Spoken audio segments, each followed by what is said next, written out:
Hello and welcome back to Matty's Tottenham Blog and to another Tottenham transfer roundup, where today I'm joined by the one and only David Harris, the Irish Hotspur, to discuss Ryan Sessegnon, Toby Alderweireld, Tanguy Ndombele, Harry Kane, Harry Winks, Erik Lamela, Stephen Bergwijn, Lucas Moura, any Spurs player you can think of. We will be discussing him today with updates from Alistair Gold and talking about what their future may hold. But before we do dive into that, we have to introduce our guest today. David, it's a pleasure to have you back on the channel. How are you getting on? No, look, I'm absolutely delighted. Look, well-deserved break after last season. You know what I mean? But here we are back again, ready to rock into the new season. I'm looking forward to it.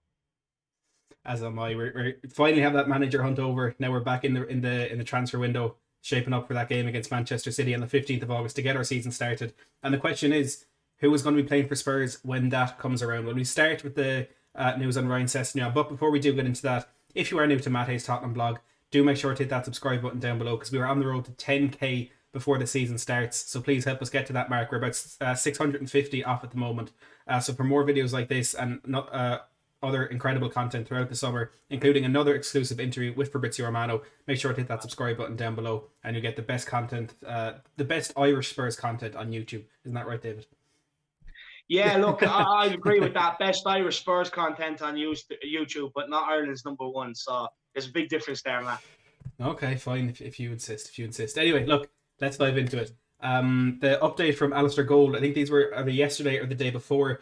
He was talking about potential departures for Spurs, and he said that Ryan Sessegnon is expected to remain at Spurs. A decision has been made to keep him at the club this season, with Nuno Espirito Santo excited to work with the young wing-back this season. David, I think it was something we, I suppose, kind of expected with Nuno Espirito Santo, a manager who, of course, really utilises wing-backs, likes the pace and attacking and defensive attributes of players in that position. And Ryan Sessegnon just seems to tick every box for him, doesn't he?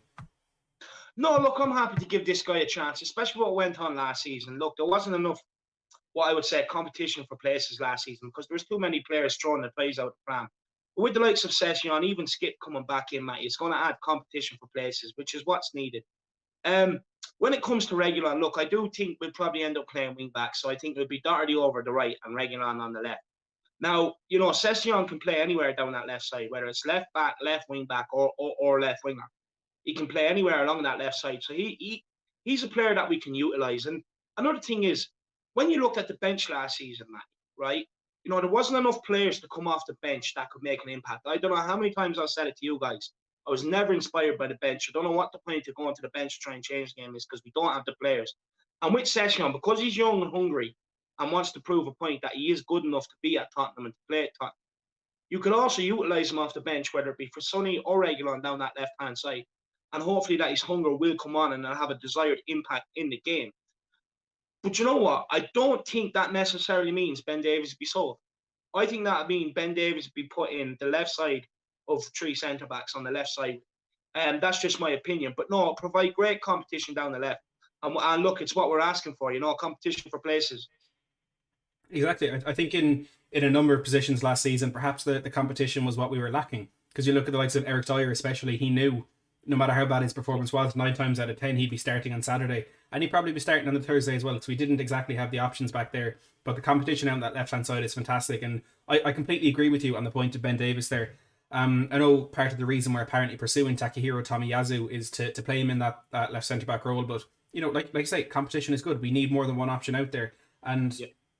I think for all the criticism Ben Davies does get, and as much as I'd like to have better options in the team than him, he at times can do a job there. And if you want to look past the Royal Antwerp game, when he gifted them their goal in that 1-0 defeat in the Europa League, when he did play in that position, I think those were his best performances. And there is potentially a place in that team for him. But he just needs a lot more defensive composure. Probably just to stay a bit more concentrated in games, and there could be something there for him. But hopefully as a second option, and not maybe Tomiyasu was the first option, and then Ben Davies there to step in when needed. But on Ryan Sessegnon, look, he's a player I was very excited to see join Spurs when he did join a couple of years back from Fulham. He's one that I know a lot of teams were keeping an eye on, and a lot of fans were hoping could come into their respective teams. And I think we were lucky to get him. And the problem with him when he initially came in is we had also signed Gareth Bale and we'd also signed Sergio Reguilón. So in the two positions he could play, there was just a lot more competition there of players who were more of a short-term solution than a long-term solution, and he suffered as a result. But the loan out to Hoffenheim did him absolutely brilliantly.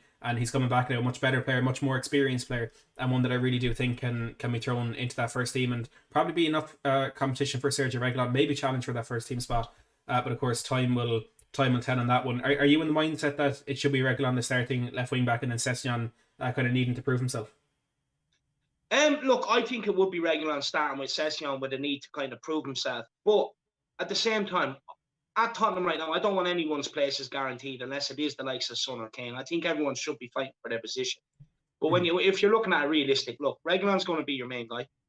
And then Sessegnon, it gives him time on the training pitch to work on things, to keep improving. And like you said, he has the year out on loan at Hoffenheim. He's toughened up. He's more experienced. You know what I mean? So it's going to do him the world of good. And I do, like you said, I do think it will be Reguilon with Sessegnon playing more the backup role. But Sessegnon can also play Son's position, left wing. If we need to take Son out, you can put Sessegnon there, or you can bring him off the bench, put him there.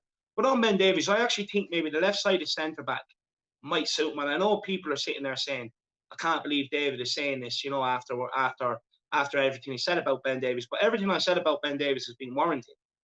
For me, I actually think this position might suit him, Matt, because how many times last year did you see teams just do the same thing? Get it out when on Ben Davies' side when he was playing, and get the winger to just cut inside and swing the ball in. And that's because Ben Davies was always tucked in beside the centre-backs. He was afraid of getting exposed, and he doesn't have the pace. And then when he did get out, people just ran around him and getting by the byline. Whereas this position might actually help him because he has other people around to help him in that position. So he might actually flourish. Look, I doubt it, but it's an option. That's all I'm going to say. Exactly, and I completely agree with your point there in Ben Davies as well. I remember, was it West Brom we had at home towards the end of the season, and they put Robert Snodgrass out on that right-hand side and just completely targeted Ben Davies, and their striker, whose name is evading me at the moment, had 2 goals disallowed. And in the end, we were lucky to come out of that one with 3 points, and maybe in that left centre-back role, if he's a bit more protected, I suppose, he could offer a bit more. We do have Brian Daigle in the live chat, the absolute legend from Tottenham away. Says Matt Hayes in the Irish Hotspur, how are you both? I hope you're enjoying the Euros, and as love's got the world in motion, hashtag the banter continues. Brian, I'm fantastic. David, are you fantastic? No, look, I'm good. In a way, it's kind of poetic. Look, it would be nice to see England go out early, but the way I see it, it'd be like, one of their great writers of their time, Shakespeare. You know what I mean? It'd be that poetic, that much of it. Shakespeare, he loves the love stories, but then always ends it cynical. So with this, it'd be brilliant. Let them get to the semi-finals or the final and then knock them out. It'd be absolutely brilliant because, they mocked all the German girl for crying in the stand and everything else. So I can't wait to get clips of English fans crying in the stand, and then I'll be, I'll have my say on it. Then it'd be a bit of justice and poetry in motion, shall we say?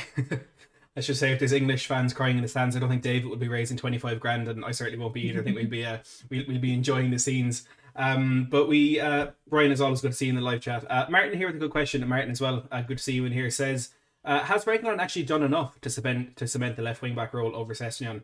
And personally, I would argue the position that Reguilon played last year is not the position he'd be playing this season. And in the games that he flourished last year, that is the position he'd be playing this season. A much more advanced player. And as much as Sergio Reguilon does fall under the umbrella of defender, he's not one with very good defensive skills, which may sound bizarre to say, but you can look at the likes of Trent Alexander-Arnold, who I would put, despite his poor performance at the beginning of last season, in the top 5, maybe top 3 fullbacks in the world. He can't defend. But that's just not what fullbacks in certain systems are expected to do. And there's no point in criticising Alexander-Arnold for not being a good defender when in the system that he's playing, he doesn't have to be. Because he can have Jordan Henderson or Fabinho or Joe Gomez going out and covering that space. So I'd say the same on Sergio Reguilon. When he plays higher up the pitch, he's so much better, and he can have that defensive cover behind him. So for me, I think he has done enough. We've got Alex D in the live chat with a £5 super chat. Alex, thank you so much for the super chat. I really do appreciate it. And he says, David, Ben Davies is a good player. I proved you wrong again. You accepting you've been proved wrong?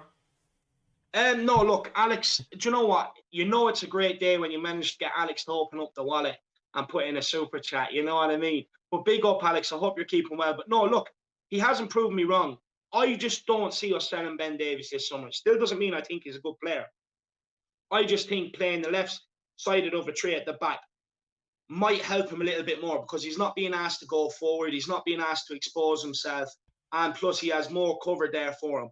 To mop up his mistakes. I do think he can do a job, but like I keep saying at Tottenham, it's not. I don't want players that can do a job. I want players that'll actually go out there, fight for the jersey.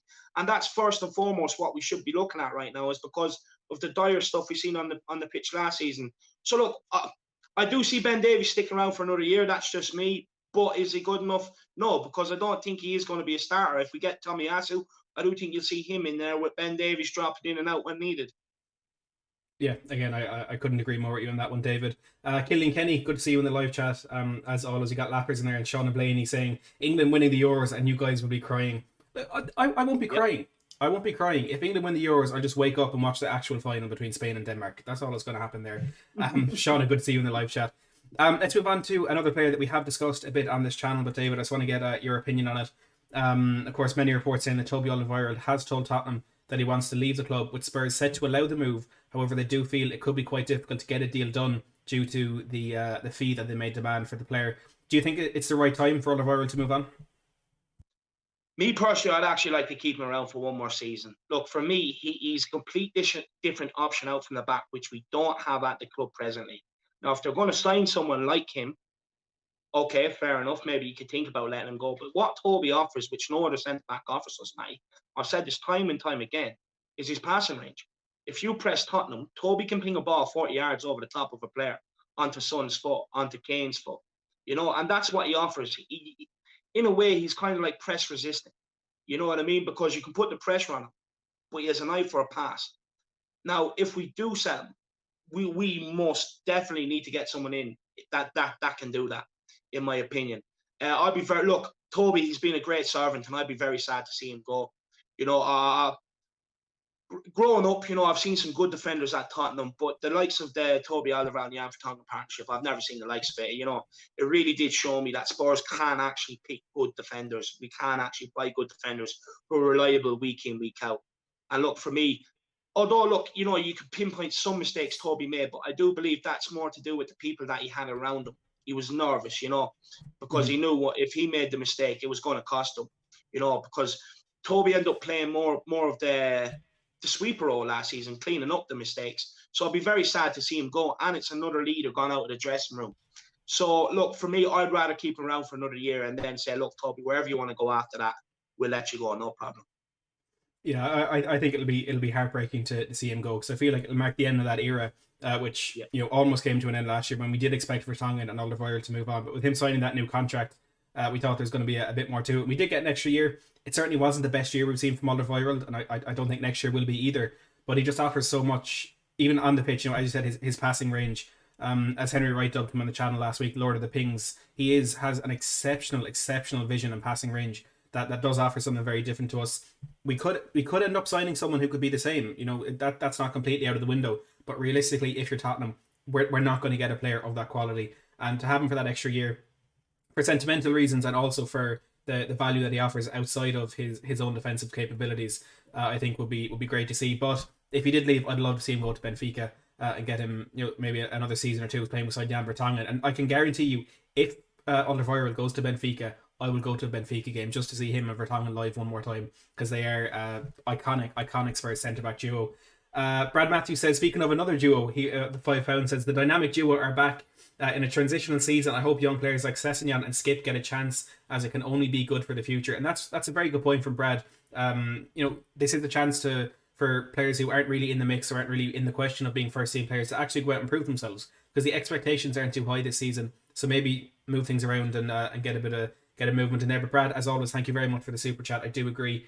I do appreciate it. We've Kendall as well with the 99. Rand says, why don't we sell Davis, because he can play as a left wing back in Nuno's system, and have Sess as a backup to Reguilon at left wing back. As we were saying, I do think it will be Davis in that left centre back role of a back three, because he just doesn't have the pace to play out that left hand side anymore, and you can question, did he ever have the ability? I think he can offer something in there in that left centre back role. I see a few people talking about Fabrizio Romano's news on Kane. We will get to the direct quotes from Harry Kane when asked about his future and his relationship with Spurs very, very shortly. But I just want to get through these updates from Alistair Gold first. And the next one that we are going to touch on is one that I'm very, very, very excited to get Mr. David Harris's thoughts on. Harry Winks is currently happy to stay at the club next season, but the 25-year-old is a player who Tottenham could get vital funds for this summer to help bring in players in other positions, and they are believed to be open to realistic offers. David, Harry Winks want to stay. Go. Look, I'll be honest with you, I'm not surprised, Matty. He'd rather stay at Tottenham and collect the wages than go and develop his career. Look, I'm sick of this crap every time we get a new manager. Oh, but if we can get what he done against Real Madrid. Look, one good game, right, out of the course of his Tottenham career. I'm not having it anymore with this kid. And look, you mentioned 25 there, Matty. For me, I actually think he needs to leave Tottenham in order to further his career because he just hasn't found what sort of midfielder he is at Tottenham. You don't know whether he's a ball retention player, whether he's a holding midfielder, whether he's advanced. And for me, he just lacks the mentality. He's afraid to get hit. He doesn't want to get hurt. And that also hinders him being able to run at players and run by them because he doesn't have the aggression to hold them off. And for me, I actually think he needs to leave Tottenham to further his career. But look, I'm not surprised he's happy to stay. Of course he's happy to stay. He's there with his little clique. They can get rid of the managers anytime it's not working out for them. They can cause trouble, get people to stop training, stop running, and then just come to the press, and blame everybody else, but holding themselves accountable. So I'm not surprised he's come out with that. But look, Matty, it's something I've said a long time. A lot of these players are happy to stay here because once they leave Tottenham, their careers are never going to hit the same heights. The football's only going to get worse and tougher from there on out. They'll have to suffer a lot more. And their lifestyle is going to take a massive hit along with their money. So, I'm not surprised he wants to stay at Tottenham. I get it. He's a Tottenham fan. But if you're a Tottenham fan, do the right thing by the club. Admit to yourself you're not good enough and go.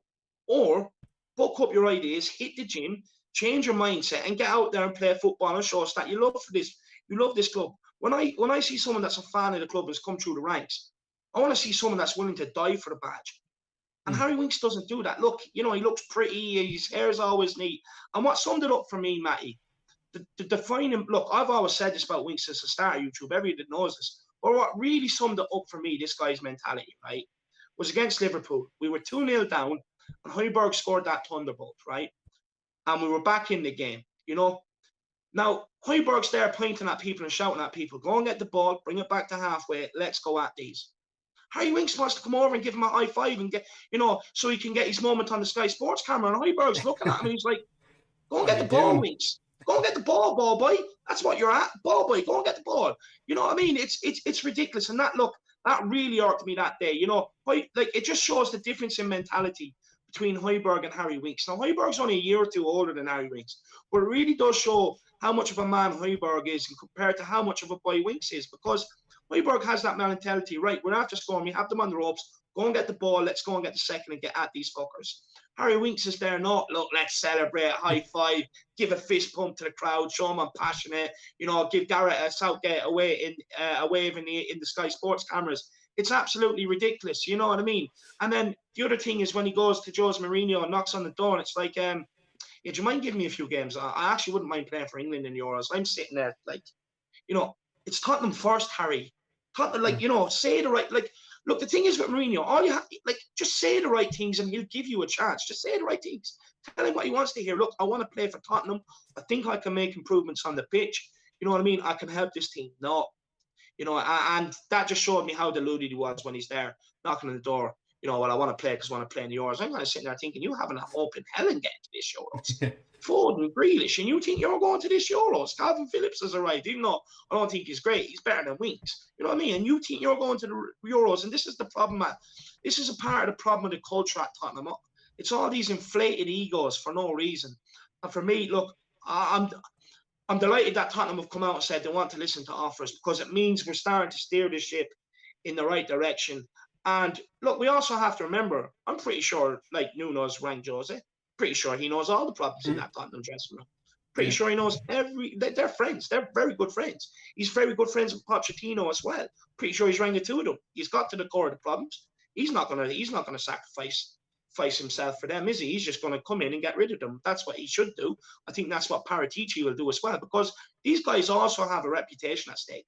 And they're not gonna let the likes of Winks, Sissoko, Aurier, Dele Alli, Ben Davies ruin that reputation. You know what I mean? Okay, you can keep one or two of them around, but you can't keep the same crew. So I'm just delighted that we finally woken up at Tottenham and realised, okay, he's academy product, but he's not good enough. And it's a bit like the Tom Carroll situation. We had high hopes, didn't really work out, never progressed. You have to let him go. Cut the cord, cut the umbilical cord, and stop mothering the guy. Let him rediscover himself and discover what manhood is. Ruthless is what we need. Ruthlessness. It's, it may seem harsh with certain players, but it needs to be done. We don't have room for passengers. I think we've carried passengers for way too long in this team, and we need to stop doing that, because you look at Manchester City, they cut the cord with Jadon Sancho. It turned out to be a bad decision, but they looked at him, said, "You're not good enough, off you go. We don't want you." Yes, they were wrong, but they made that tough decision. And Shauna Blaney, you are absolutely crazy. Thank you so much. Shauna coming in with another £49 super chat. Wow. Shauna, I genuinely can't tell you how much I appreciate that. And we'll get back to the other super chats in a second. But Shauna makes a perfect point. Says Winks isn't good enough anymore. Sell him and move on. Always blames other people for him not getting into the team, but can never take responsibility for his performances. And I think that exactly comes back to your point with him not being good enough to get into the team and saying, "Can I play? Because I want to play for England." No, if you were good enough, or if in your previous performance you had played well, you'd be in the team. You shouldn't have to ask to get into a team, especially one that was underperforming to the extent that we were last season. Your own performances and your own ability should get you into that team. And since his is not, well, take the hint, Harry, and move on. I absolutely love the man, and I'd love nothing more than for him to be successful at Spurs. He's Spurs through and through. He is the definition of one of our own, but it's just not going to happen. It's not going to work out, and we just need to accept that. But Shauna, thank you very much for that super chat. We got one here from Paul Markey for €5. Paul, thank you very much. I appreciate that. Says, what do you guys think on Dele's statement and for next season? So just to quickly bring you the quotes from Dele Alli. He was asked on, basically was working with Jose Mourinho. Did that affect his development last year? He said, "The only person I blame is myself. I should be performing at a level where it is difficult to not put me in the team or not play me. I don't blame anyone but myself. Working with Mourinho was a great experience and one I learned a lot from." He also said on Nuno Espirito Santo, "He's done a great job at Wolves. I'm looking forward to speaking to him and working with him. He's a great manager and it is exciting times. I want to make this year one of the best I have had." David, I know you've been kind of critical of Dele Alli and him going about playing Fortnite and putting up the pictures of him working out in Dubai, whereas he did that last season and then had the worst season of his career. What do you make of these statements, and do you think there's any truth to them? But first of all, I do want to say I'll get to those other super chats in a quick second. Kendai and Neville, just with the 99 rand, thank you very, very much for that. But Kendai, I'll get to your super chat in a second. Look with Dele Alli, Matty, I'm kind of at the point, and I think you know this. I don't want to see pictures. I don't want to hear quotes. I don't want to see headlines. I just want to see it on the football pitch. And I'll be honest, I think a lot of other people are at that point now. We hear all these idealistic things, all this lovey-dovey thing. I'm going to do this, I'm going to do that. But it goes back to that great old-fashioned saying. Actions speak louder than words. So do the actions on the pitch, and then the rest of the accolades and everything else will follow. Look, he's saying the right things. Do you know what? One thing I actually do want to praise the guy on is that he's come out and took responsibility for it himself. Because I've heard so many people say to me, "Oh, Josie bullied him, Josie done this, Josie done that." And it's like, it kind of feeds into the culture that we've got at Tottenham now. And look, I do blame us fans in a way, because we demand that players play, right? Rather than, like what Ali says, looking at the team and saying, how can I fit in? What do I need to do to fit in? And do my very best to be, so that I can't be ignored, to fit in. And this is what all I wanted last season. This is what I was saying all last season, Matty. We need players that, okay, if they're not being picked, step back, look at yourself. Why haven't you been picked? And then go out and improve on it and make sure you get picked the next week. That's what football should be about. And that's the way every football club should operate. Competition for players that are taking responsibility for themselves. And I give him a bit of credit. I like the way he's come out and owned it, because he could have very easily fallen behind the Jose narrative. Yeah, he did bully me, he done this, he done that. But he's took responsibility for it. Look, I said going into last season, if he doesn't perform, I'm done with him. But look, do you know what? I'm going to give him up until the January transfer window. Now, if it's much of a muchness, no excuses, I don't want to hear it. I don't want to hear anyone making excuses for him. And I want him gone. I will give him until January, and that is purely because of the goal he scored against Crystal Palace that time. That's literally, and I think it was 2 goals against Chelsea at one stage. So that's why he's getting them extra few months out of me. But after saying all that, it's out there now. He better go and perform, because if he doesn't, whatever comes after that, he has to accept. And what annoys me as well is, I know a lot of people won't agree with this, but all this outside business, okay, I get it. I don't mind you having outside stuff, as long as it's not affecting your performances on the pitch. Ronaldo has stuff. Harry Kane has stuff that they do off the pitch. But they put it in, week out on the pitch. Now, my thing is, is stop all that stuff off the pitch until your performances on the pitch get better. It's where your primary income comes from that allows you to do all the stuff off the pitch. Now, if Dele Alli can just focus about the pitch, get himself on the pitch, and then, let's take it from there. But look, I'm going to give him until January. I think the very fact that you're giving him more time, as so many fans have, just goes to show in that year, 2, 3 years that he was good at Spurs, he was damn good. He was an absolutely sensational footballer, and he's so good that we are now 2, maybe 3 seasons into his decline in form that we're still giving him this chance.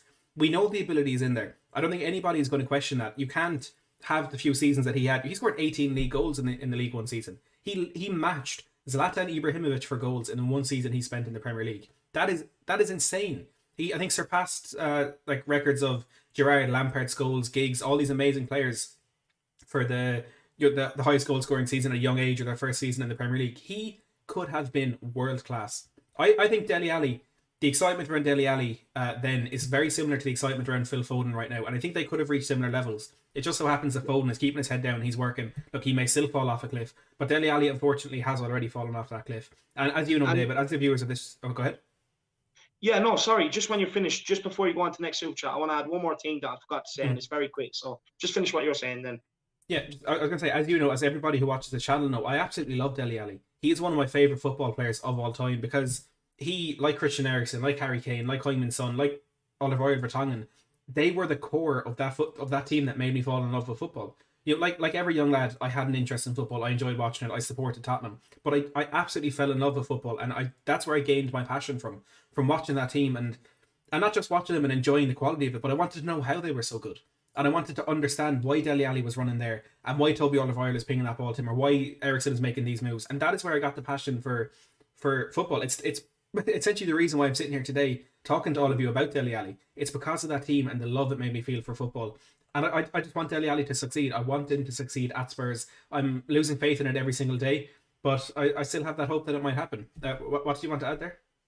Yeah, just when you were saying about the ability, and look, I agree with you. He has all the ability in the world if he could just hone it, right? Just concentrate on it and get back to where he was, because he was really on the path of being a world-class player, and he was only 1 or 2 things lacking away from really being world-class. But with the ability thing, like a lot of people say, oh, it's the manager, it's the manager, it's the manager.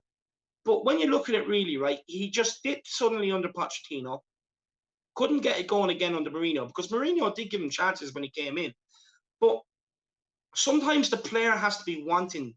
He can't always, as Spurs fans, we can't always lay the blame at a manager's door for everything. Sometimes the player has to look within himself and want to do it. If the player doesn't want to do it, pointless trying to coach him, because he's just going to go through the motions. A player has to want to do it, and I'm glad Dele Alli came out and made that statement, because it does sound like he wants to do it. He's recognised it, and he wants to do it. Because the thing is, it's all well and good saying a manager has to fit him in the system, but when a manager comes in and plays a system, most teams that win the league, like you look at that Liverpool team, they have a few utility men in there who can fill into places. Sometimes it's up to the player to be able to adapt, to be able to fit in a manager's system as well. I think that's important. I think Dele Alli does have to learn that. But if he can learn that and he can hone his skill and concentrate, there's a world-class player there. But I just fear that maybe 2.5 years really of poor form, I don't think you'll ever get the same Dele Alli back. Now, look, I want him to prove me wrong. Don't get me wrong. I loved Dele Alli.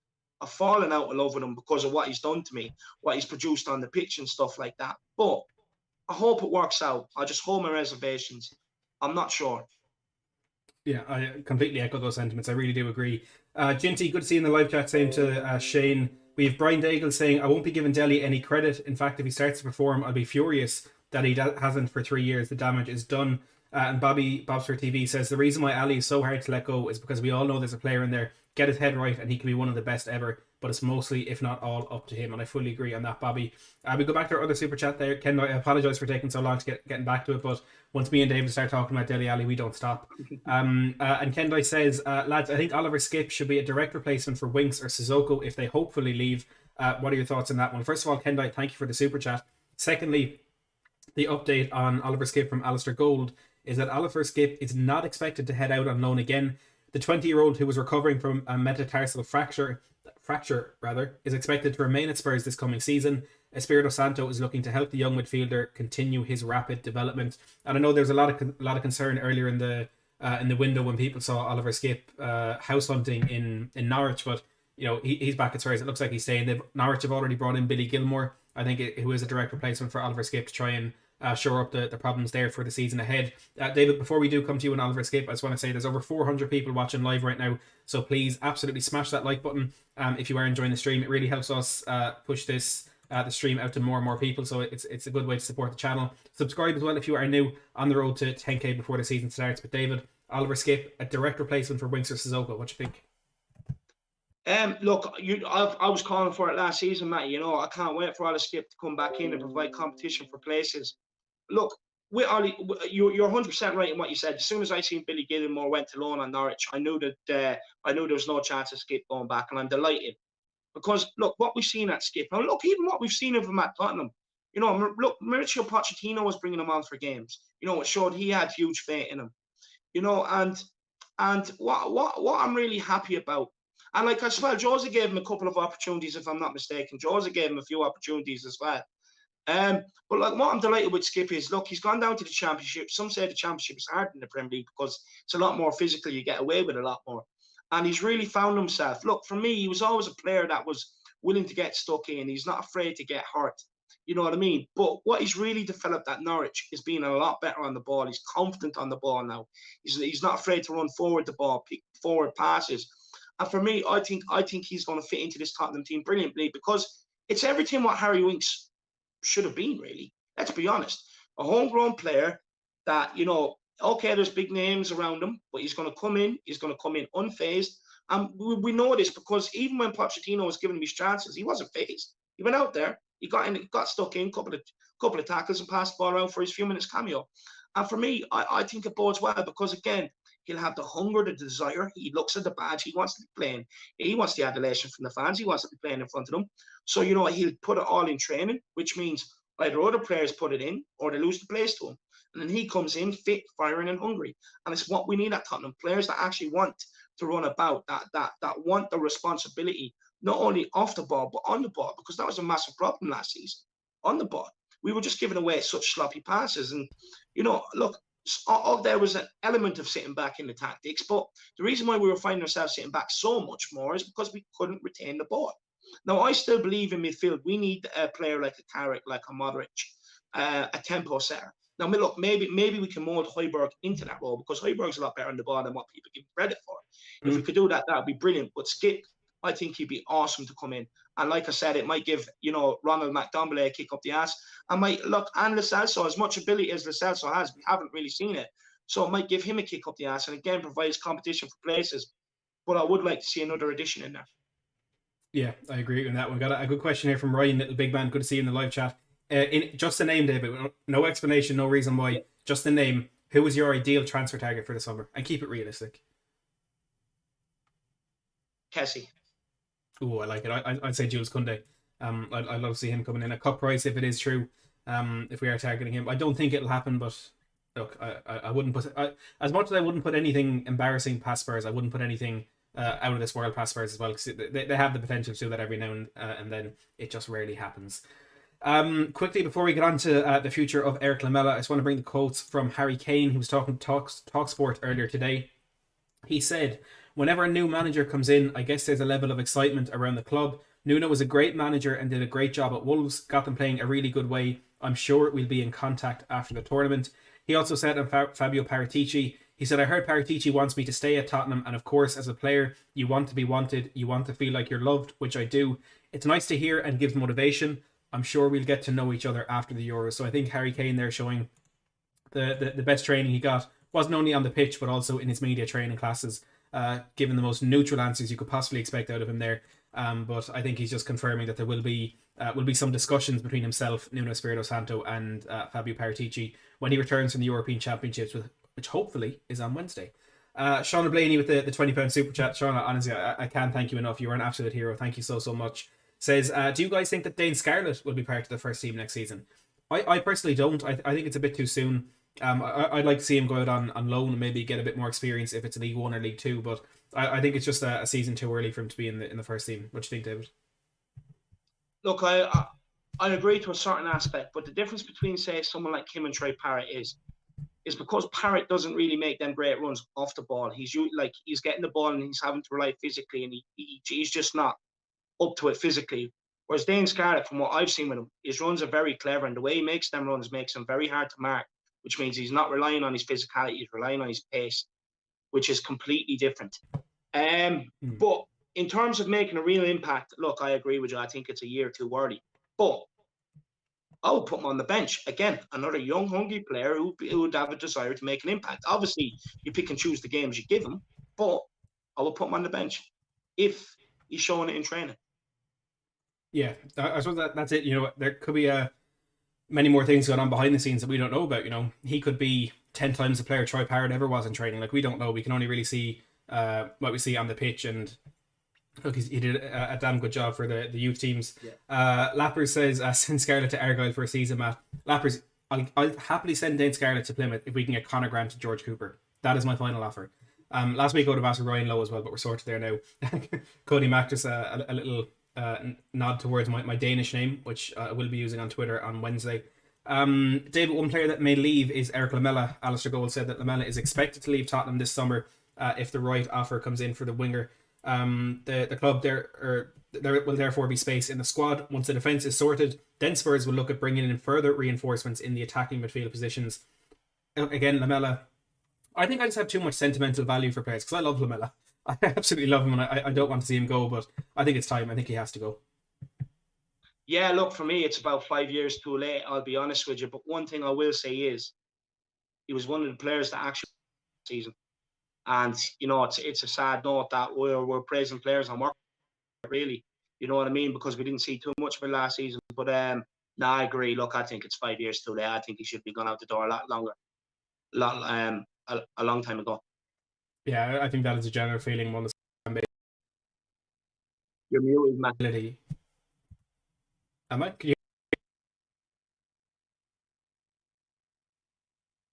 I think my laptop is about to blow up. Can you hear me?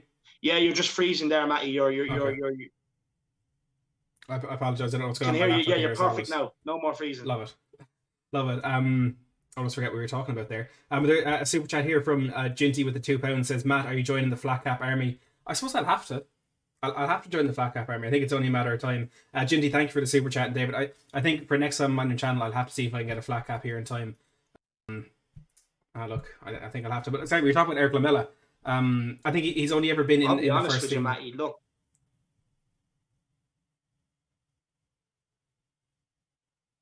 Am I gone? I think I'm completely. Can you hear me? Oh, you're back again. You keep freezing. I apologize. My laptop just decides every now and then that it's just. I think you were hearing me like a minute late. I think I was. I think I still am, to be honest. But I'll just quickly, in case this does crash, I want to get out the other updates that we had from Alistair Gold. He said Tanguy Ndombele and Giovanni Lo Celso, the creative duo, are both expected to remain at Tottenham next season. Both were expensive purchases for the club and would require a huge bid to prize them away. Steven Bergwijn is expected to remain at Spurs. There's belief inside the club that he just needs some time and confidence to bring that creative side to his game seen at PSV Eindhoven. Unless an unexpected bid tests Tottenham's resolve, then Lucas Moura is also expected to remain at the club under Espirito Santo, while Dele Alli has been working hard ahead of his return to pre-season training under the new boss. And on Frank Kezia, they say the club have held a long-term interest in Kezia. The 24-year-old Ivorian is not believed to be a priority signing this summer. There's substantial movement out of the club in the central midfield department, which hopefully means Harry Winks and Moussa Sissoko. But I can feel my laptop heating up, which is never a good sign. So I think we'll wrap the stream up there. I apologise for the lag, and I apologise for this happening again. I might just need a new laptop. But David, before we do wrap up, tell us where we can find you.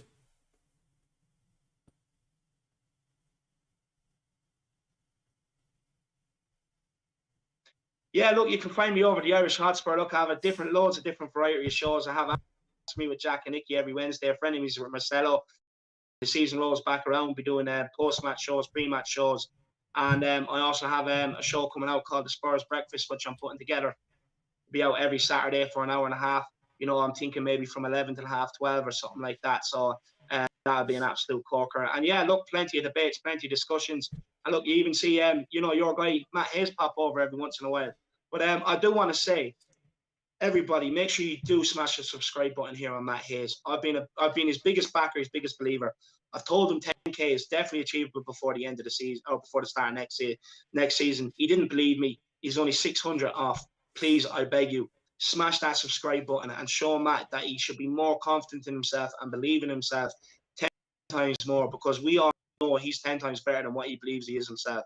So please keep showing my man the support. He's an absolute true gent. He's the nicest guy I think I've met on YouTube, and he puts his heart and his soul into content. When he's not working, it's all about content. So you guys, please show him the support. And then if you have any left, give it to me. The Irish Hotspur, baby.